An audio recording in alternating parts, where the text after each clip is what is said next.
Hello, everyone. Welcome to Tell Me Another, Dead Air, a cross-channel horror audio series. This is episode 2 in that series. If you have not listened to episode 1, I would highly recommend that you listen to that first. The link to it is in the description below. All episodes are out now, so be sure to check them all out if interested. This is episode 2, Confession Received. Now, let's delve into the dark together.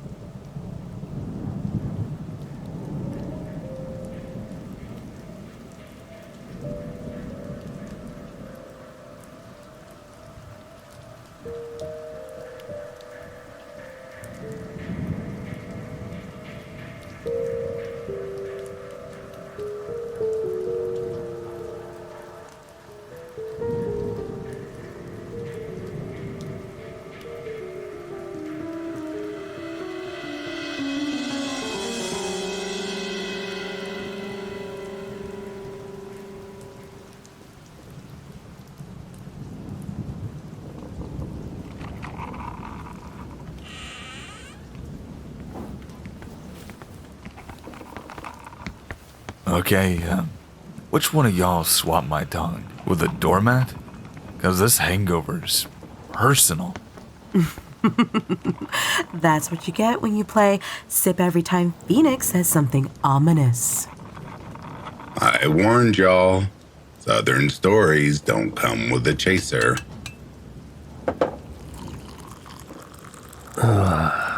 This coffee may do. Weird dreams? Like, vivid. Or, like, someone breathing into your ear at 3 a.m.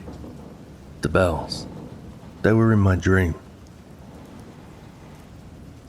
Okay, group hallucinations is officially on the table. Nah, just a strong story and stronger whiskey. Someone was walking around last night. I heard footsteps on the porch around 2. Could have been a raccoon, or whatever's left of the squirrel with a monocle.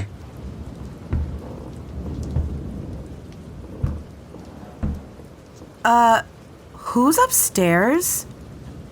That'd be me. Hatch was stuck, but I got it open. There's a whole attic up here. Hope you don't mind, Phoenix. Not at all, my friend. I haven't been here for years, so a little exploration is necessary, I think. You know, for our safety. Looks like storage. Bunch of old books, church stuff, mouse poop. Cozy. Huh. You guys, you need to see this. Tell me it's an exorcism kit or a vintage Ouija board.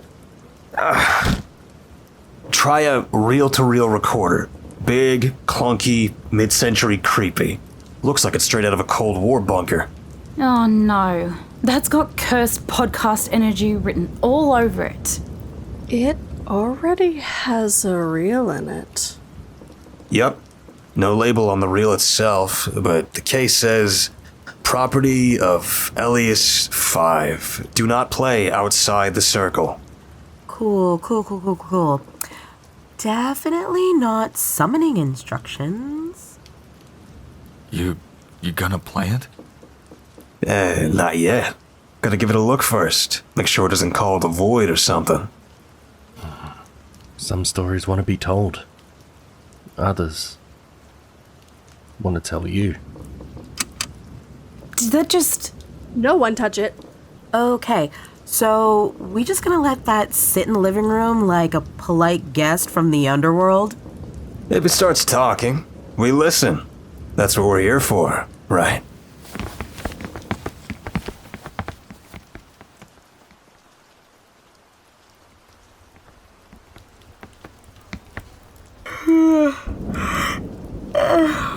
Okay. Someone's gotta go next tonight. Phoenix raised the bar and I'm not following that. Then don't go next.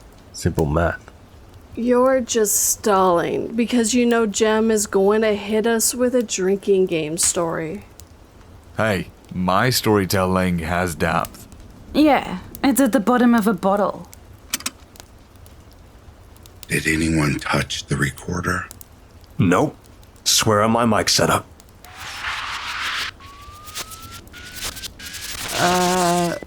Why is it turning? Because this place wants a show. I bought the radio for $30 at an estate sale just outside of town. What the hell?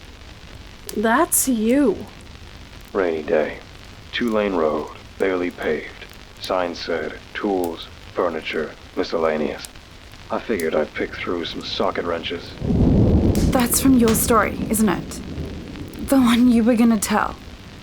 No one's heard that but me. And yet, here we are. I got it home, cleaned it up, cleared a spot for it on the workbench. Okay. Nah. Nope. We're done. That thing is haunted. Or it's a joke. You recorded this earlier, didn't you? No, I didn't. I swear it. I only outlined it in my notes. I haven't even written the damn ending yet. She said, I still hear him knocking from beneath. Well, I've heard enough. Turn it off. Turn it off. Confession received. Yeah, that's not creepy at all. Who the hell is Elias 5? Maybe the question isn't who. Maybe it's when. Nope. I'm not gonna pretend that was normal. That thing played a story before it was told. That's not just creepy. That's causality breaking creepy. What if it's like a loop? Like, you already told it, but not yet? You're describing a time-traveling ghost tape. You sure you didn't record that, even accidentally? I'm sure. I hadn't even written it yet. I knew the idea, sure, but those lines, those were exact. Word for word. That's the part that bothers you. Not the part where it ended with a voice that wasn't yours. We've all told stories that feel like they already existed before we wrote them. But this one didn't feel remembered. It felt summoned. So what do we do with it? We burn the tape? Unplug the recorder? Sage the attic? I mean, anyone here got a priest on speed dial? No, What? we let it play. Tonight. I tell you the story. Properly. Out loud. You just heard yourself say it. Why would you... Because that wasn't the whole story. Because if something wants the story, maybe it wants it finished. And maybe, if I don't, it finishes it for me. Then we listen, like we said. One story a night. Vita, what's your story called? Confession received.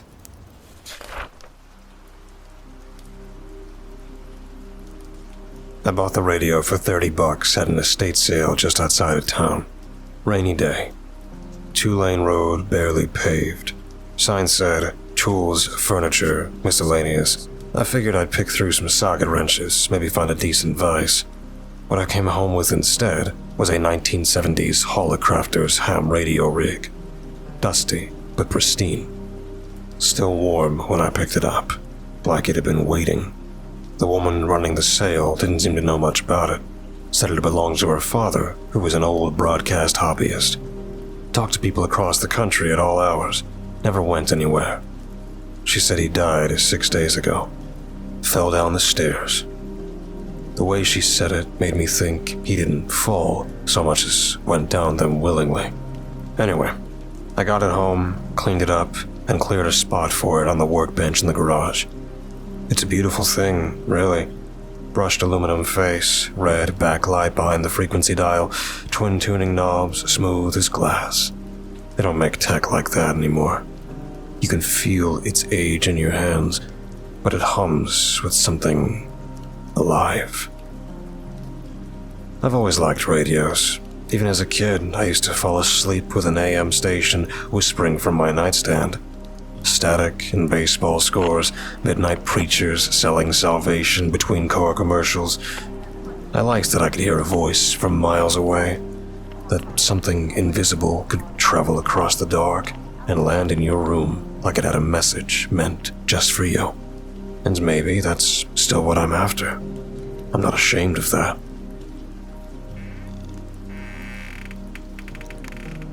First time I powered it up, the light came on like a slow sunrise.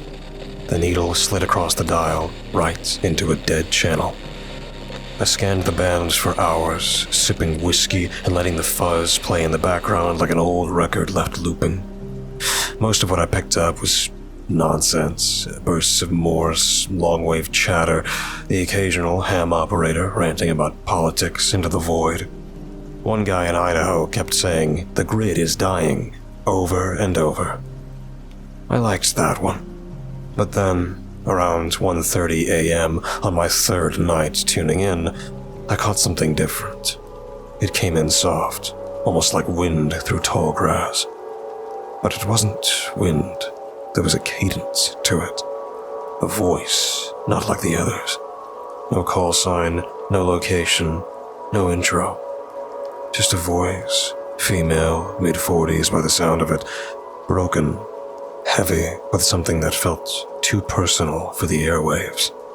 She said, It's been 9 years, but I still see the hole in the woods. I still remember how the dirt stuck to my hands. I still hear him knocking from beneath. I sat up so fast I knocked my glass over. I scrambled to write down the frequency, 462.4. But when I looked again, the dial had shifted.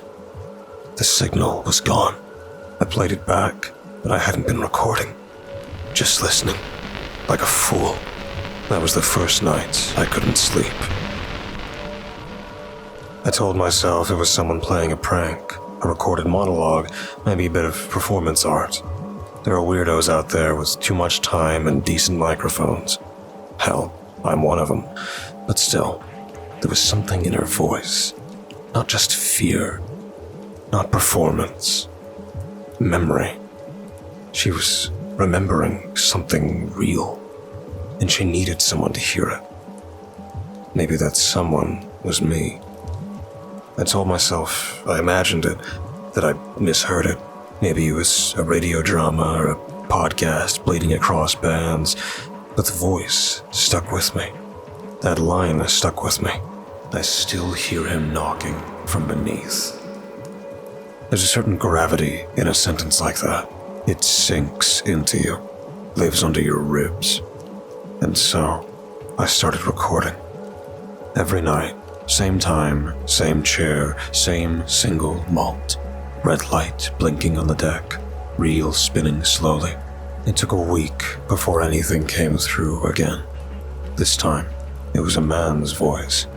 Flat, calm, like someone dictating an invoice. It began with introduction. They told me the flames would purify the town, that the sinners would turn to ash, and the rest of us would be spared. I believed them. We all did. Then a cough. Wet. Sick. But when the fire came, it didn't stop at the church. It ate everything. My house, my wife, my boy. The voice faltered, like it was remembering in real time. And still they said it was God's will. Then silence. I waited. 5 seconds. 10. Then he said, They were wrong. The fire wasn't judgment. It was a door, and I walked through it. The signal cut out like a snuffed match. I played it back 3 times. I wrote down every word. I checked the frequency. 462.4. Same as before. But it drifted again. As soon as the voice was gone, the band turned to static. Not even clean static. Dirty, wet, like leaves sliding over glass. That was the moment I stopped believing it was a prank. You can fake a story, sure, but you can't fake grief that old. You can't fake regret with lungs that cracked. Something else happens that night. Right after I turned off the radio, I went to shut down the recorder and realized I hadn't pressed record. Not once. The reel was still. The tape was blank. But I'd heard it. I know I did. And then, from the corner of the room, my laptop, asleep for hours, clicked on. Screen lit up. The audio player opened on its own. A single file, no name, just a timestamp. Same length as the voice I'd heard. I played it. Same voice, same words, only this time, it ended differently. They were wrong. The fire wasn't judgment. It was a door, and I walked through it. So will you. That line wasn't there before. I swear to God it wasn't. But it was on the file. I've replayed the original in my head a dozen times, and that line was new. The voice was the same, the tone, the air in it, but it wasn't a recording. It was a message. I should have stopped then, unplugging the damn thing, thrown it in the river. But instead, I set up a second recorder, a new tape, a fresh reel. Because a part of me, and I hate saying this, wanted to hear it again. And I did. The next night, and the next, different voices, different stories, always at 1:13 a.m., always gone by 1:18, and always the same phrase whispered underneath the static at the end. Not part of the confession, not a speaker, just a signal. A single voice, low and dry. Confession received. I built an archive. That's what I called it. The Confession Archive. Not out loud, not at first, but in my head, it had a name. And once a thing has a name, it has a purpose. Every night I sat by the radio with 2 recorders running, one analog, one digital. I logged each signal, timestamped the entry, tracked the frequency shifts by hand. No automation, no apps, just me, the rig, and the red hum of the dial. The voices came like clockwork, always new, always broken. One night, there was a woman whispering about a lake in Arkansas. A child's body, never reported, still floating beneath the reeds. Another, a man describing in vivid detail how he laced a communion chalice with belladonna in 1962. The congregation drank and danced for hours. They thought it was the Holy Spirit, but God doesn't make you convulse like that. The next was just laughter. Dry, rhythmic, as if the speaker didn't remember why they were laughing, just that it used to mean something. They never repeated, not once. The archive grew with dozens of entries, some static, blasted beyond repair, some crystal clear. But they all ended the same way. Confession received. And then, a sound, unlike the whisper, like cloth tearing underwater, or breath through wet leaves. I started dreaming in voices, not images, not memory, just sounds. A man coughing in a stairwell, a woman singing in reverse, a child counting upwards into infinity. I thought maybe I was just immersed and overtired. But then I started hearing them awake. Not on the tapes, not from the rig. From the walls. Just beneath the paint. Like the house was holding its breath between signals. I knocked once. Just once. And then something knocked back. It didn't echo, didn't follow the rhythm. It answered. 3 nights ago, I heard a voice I couldn't log. It didn't come through the frequency, didn't have a timestamp. It came from the corner of the room, in the dark, where the tape reels cast shadows against the wood. And it said, You're doing good work. Keep listening. I turned.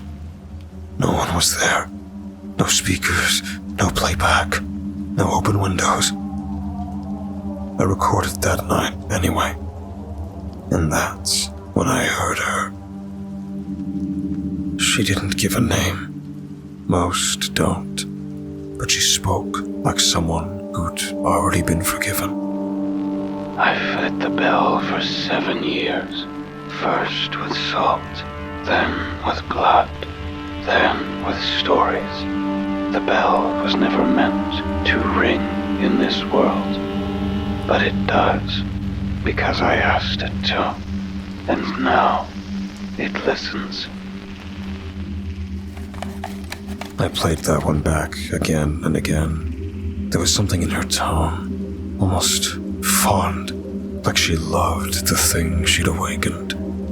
And underneath her words, for the first time, I heard a second voice. Not echoing, repeating, softer, like a child mouthing along with a bedtime story they'd heard too many times. Every word she spoke, it spoke too, until the last line. Now it listens. And then, in the softest whisper I've ever heard, Now it listens. Through you. I turned off the radio after that, just for a night, just to clear my head. But the static didn't stop. It came through the phone when it wasn't on, through the refrigerator hum, through the plumbing. I heard a man humming through the faucet. I heard a child crying in the space between keystrokes when I typed. I heard myself saying things I don't remember thinking. The archive's at 42 entries now, but I think I've only just started to understand what I'm building. This isn't a confession box. It's a library. And every voice I hear is a page. And every night I record is a promise that one day I'll have to tell mine. I heard my own voice last night. Not live, not from my mouth. From the tape, from the radio. It was around 1:15 a.m. Same as always. And I was sitting in the garage with the recorder rolling, watching the dial drift like a finger searching for a wound. The frequency wasn't one I recognized. 460.2. Faint, fuzzy around the edges. But then, it snapped into focus, and I felt it before I even understood it. That was my voice. Clear, dry, neutral. Like I was reading off a page I didn't write. He was 8 years old. Red shirt, shoelaces untied. I stopped the tape, played it back. Same words, same voice. He was 8 years old. Red shirt, shoelaces untied. We were supposed to be watching him. I hadn't spoken those words in 20 years.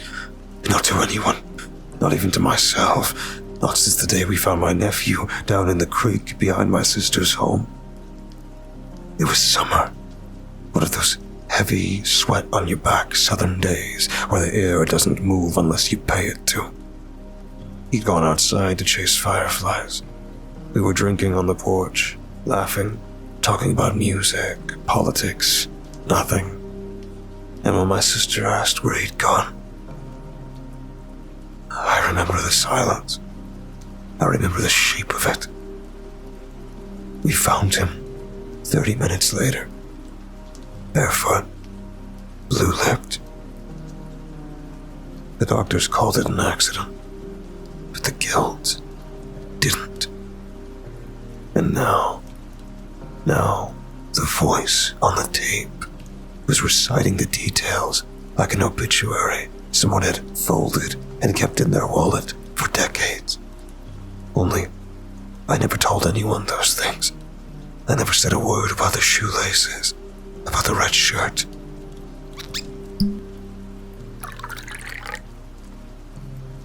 The recording continued. There was a moment when I saw him walking toward the water, and I didn't call out.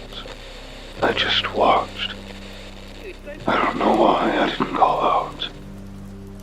That part, that wasn't a memory. That was new. Or maybe it wasn't. Maybe it had just been waiting, dormant, like a file waiting to be opened.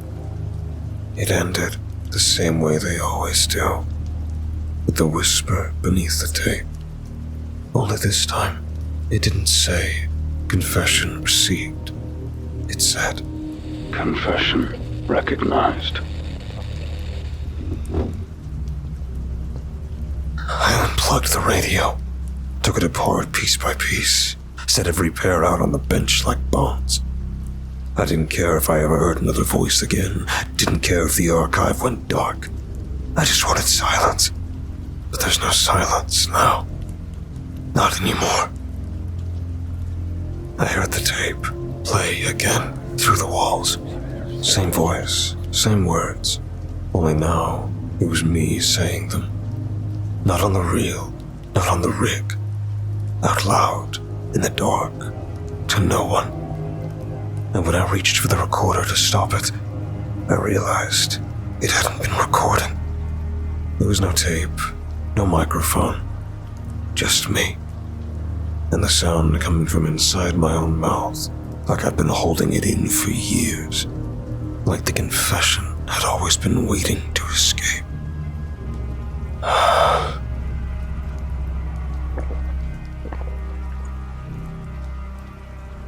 I used to think I was building an archive. But now, I think it's building me. Every voice I hear, I remember. Even when I shouldn't. Even when I know they aren't mine.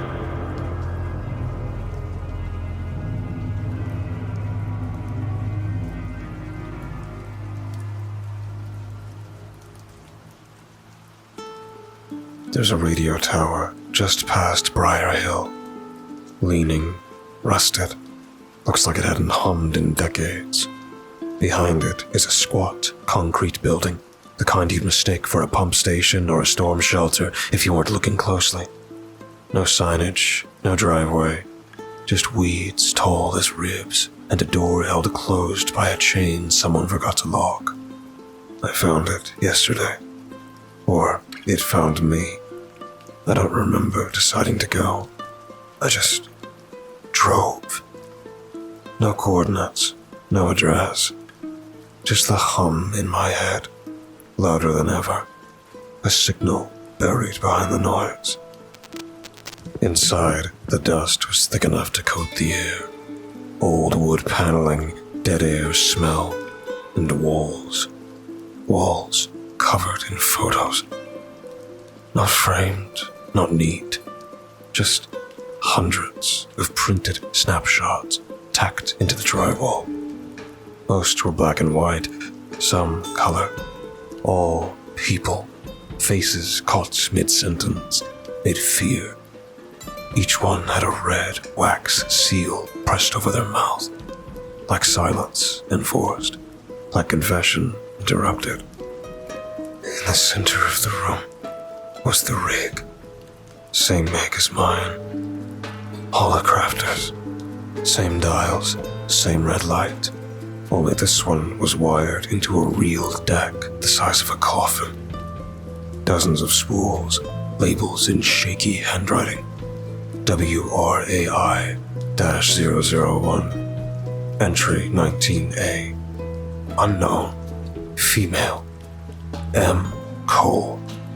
Unconfirmed suicide. All catalogued. All numbered.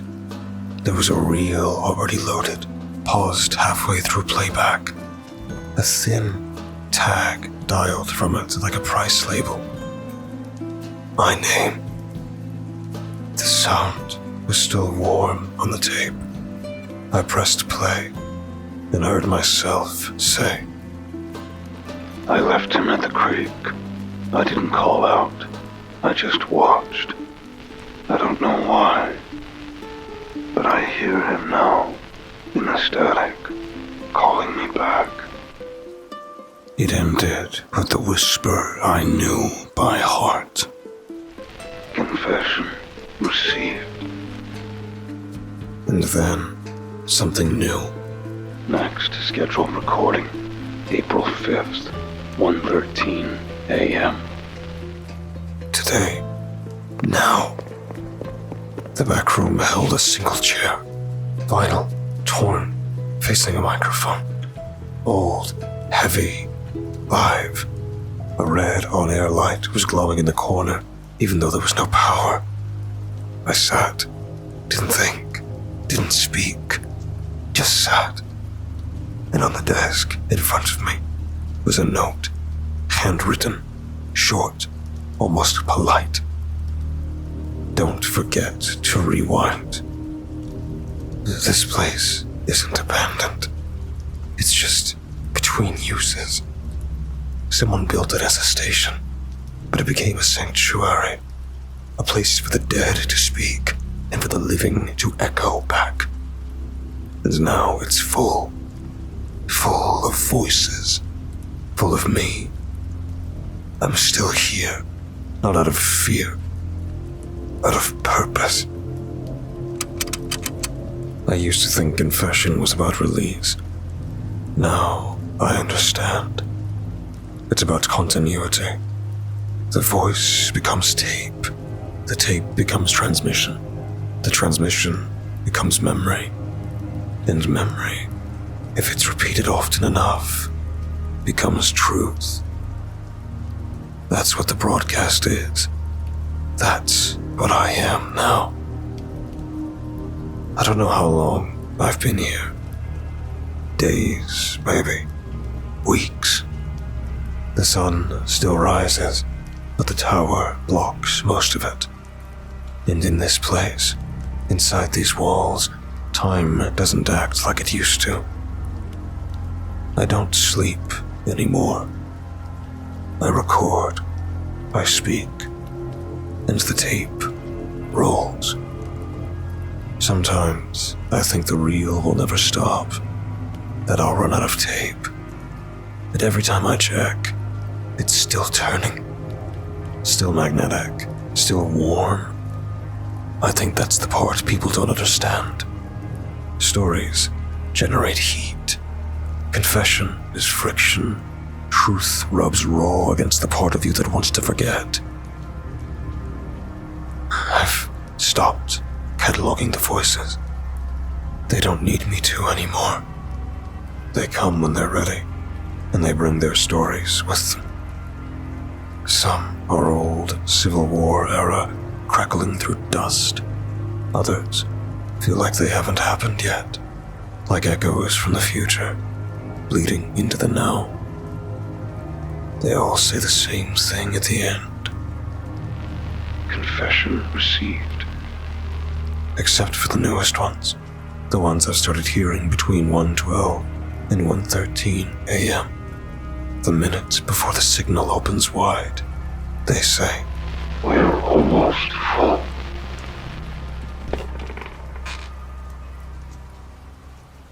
I wonder if someone's listening to me now. Maybe across the country, alone in a garage with an old rig on a crooked shelf. Or in a cabin, late at night, drink in hand, thinking it's just static, until they hear a whisper and stop breathing. Maybe it's you, and maybe I'm not the only one recording anymore.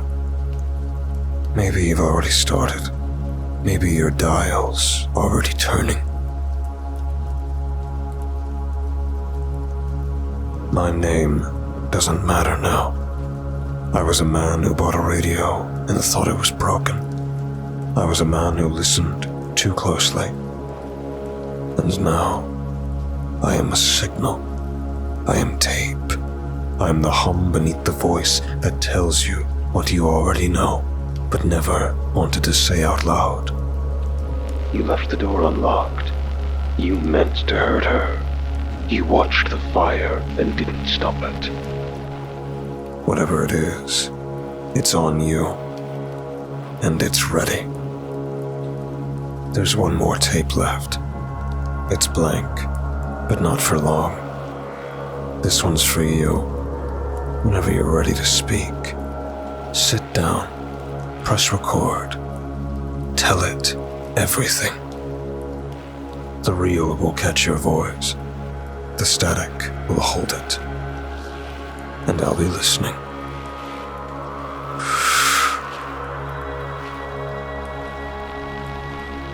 Confession received.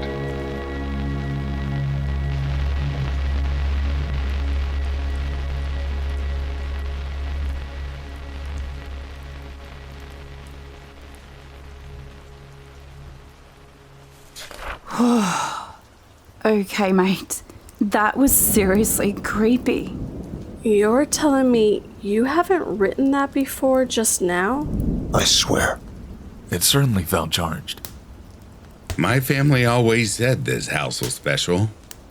It certainly knows how to get in the zone.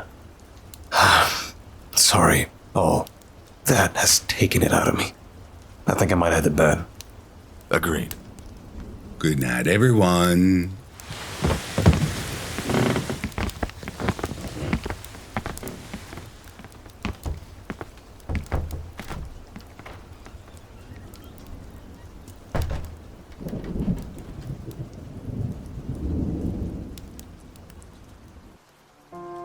Thank you all for listening. I hope you enjoyed. Now, bear with me as I finish the scripted outro. Tell Me Another, Dead Air is a production of Dissonance Media. The meta script and story, Confession Received, was written by Jimmy Harper, also known as James Barnett. The series included the vocal talents of Phoenix Fire, Ranger Harper from Morbid Forest, Ponch Monster, Gemini Reads, Jimmy Horrors, 242, and myself. You can find the link to the next episode in the description below. Thank you all for listening. I'll see you soon.